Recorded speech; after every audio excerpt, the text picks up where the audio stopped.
بسم اللہ الرحمن الرحیم اللہم صلی علی محمد و آل محمد۔ اسلام نے انسانوں کو آزادی اور مساوات کا جو درس دیا ہے، اس میں عورتوں کے حقوق و احترام کی بڑی اہمیت ہے۔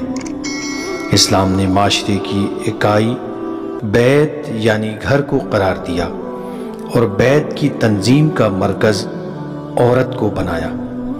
جناب سیدہ فاطمۃ الزہرا سلام اللہ علیہا نے اپنے کردار و عمل سے جس گھر کو آراستہ فرمایا، اس سے اللہ نے ہر برائی کو دور کر کے اس طرح مطہر کیا جو حق ہے طہارت کا۔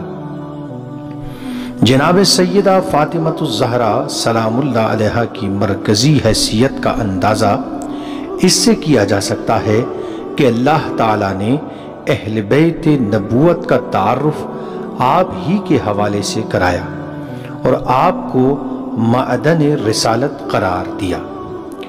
جناب فاطمۃ الزہرا سلام اللہ علیہا کی زندگی طبقہ نسواں کے لیے ایک مثالی نمونہ ہے۔ عورت کی شخصیت کی 3 بنیادی جہتیں ہیں، یعنی بیٹی، زوجہ اور ماں۔ جناب سیدہ خاتم النبیین حضرت محمد مصطفیٰ صلی اللہ علیہ وآلہ وسلم کی بیٹی، امیر المؤمنین حضرت علی علیہ السلام کی زوجہ اور سیدہ شباب اہل الجنہ کی والدہ ہیں۔ ان تینوں نسبتوں سے اور کوئی عورت آپ کی ہمسر و شریک نہیں۔ اس کے ساتھ ساتھ بیٹی، زوجہ اور ماں کی حیثیت سے اللہ اور رسول کے احکامات کے مطابق اپنے والد کی خدمت و اطاعت، اپنے شوہر کی غمگساری اور رفاقت اور اپنے بچوں کی تعلیم و تربیت فرما کر عالمین کی عورتوں کے لیے ایک قابل رشک معیار قائم فرمایا۔ اسلام نے جس غیر طبقاتی معاشرے کی تعلیم فرمائی ہے، جناب سیدہ سلام اللہ علیہا کی زندگی اس کا نمونہ تھی۔ 7 ہجری میں فتح خیبر کے بعد جناب فضہ آپ کی کنیزی میں آئیں، لیکن آپ نے فضہ کے ساتھ ایک رفیق کار کا سا عمل رکھا۔ گھر کا کام ایک دن فضہ کرتی تو دوسرے دن سارے امور آپ خود ہی بجا لاتی۔ آپ کو چکی پیسنے، پانی بھرنے یا جھاڑو دینے میں کوئی آر نہ تھا۔ ایک دن پیغمبر اسلام نے دیکھا کہ آپ بچے کو گود میں لیے چکی پیس رہی ہیں تو فرمایا، بیٹی ایک کام فضہ کے حوالے کر دو۔ جناب فاطمۃ الزہرا سلام اللہ علیہا نے عرض کیا، بابا آج فضہ کے کام کی باری نہیں ہے۔ ایک موقع پر آپ نے حضور صلی اللہ علیہ وآلہ وسلم سے ایک خادمہ طلب فرمائی۔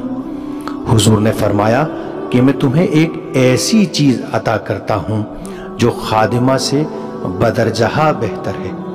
پھر حضور صلی اللہ علیہ وآلہ وسلم نے آپ کو اس تسبیح کی تعلیم فرمائی جو تسبیح فاطمہ کے نام سے موسوم ہے۔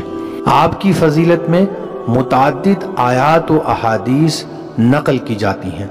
آیہ تطہیر، مباہلہ اور آیہ مودت آپ کی طہارت و عطرت، آپ کی صداقت اور رسول کے ساتھ آپ کی قرابت پر سند ہیں۔ حضور نے آپ کو اپنا جز، آپ کی خوشی کو اپنی خوشی اور آپ کی ناراضگی کو اپنی ناراضگی قرار دیا ہے۔ آپ کو سیدۃ النساء العالمین کی سند بھی زبان رسالت ہی سے ملی ہے۔ جب آپ اپنے والد سے ملنے تشریف لے جاتی تو جناب رسالت ماں کھڑے ہو کر استقبال فرماتے۔ جناب سیدہ فاطمۃ الزہرا سلام اللہ علیہا کو بھی اپنے والد سے بے انتہا محبت تھی۔ جناب رسالت ماں صلی اللہ علیہ وآلہ وسلم کے بعد آپ سلام اللہ علیہ کی زندگی درد و غم کا مرقع بن گئی تھی۔ حضرت صلی اللہ علیہ وآلہ وسلم کی اکلوتی صاحبزادی جناب فاطمۃ الزہرا سلام اللہ علیہا بعثت کے 5ویں سال 20 جمادی الثانی کو اس دنیا میں تشریف لائیں، اور 13 جمادی الاول اور بعض روایات کے مطابق 3 جمادی الثانی 11 ہجری کو آپ نے سفر آخرت اختیار فرمایا۔ اللہ تعالیٰ سے دعا ہے کہ اللہ تعالیٰ ہم سب کو تعلیمات قرآن و اہل بیت کو صحیح معنی میں سمجھ کر اس پر عمل کی توفیق عطا فرمائے۔ الہی آمین۔ والسلام علیکم ورحمۃ اللہ وبرکاتہ۔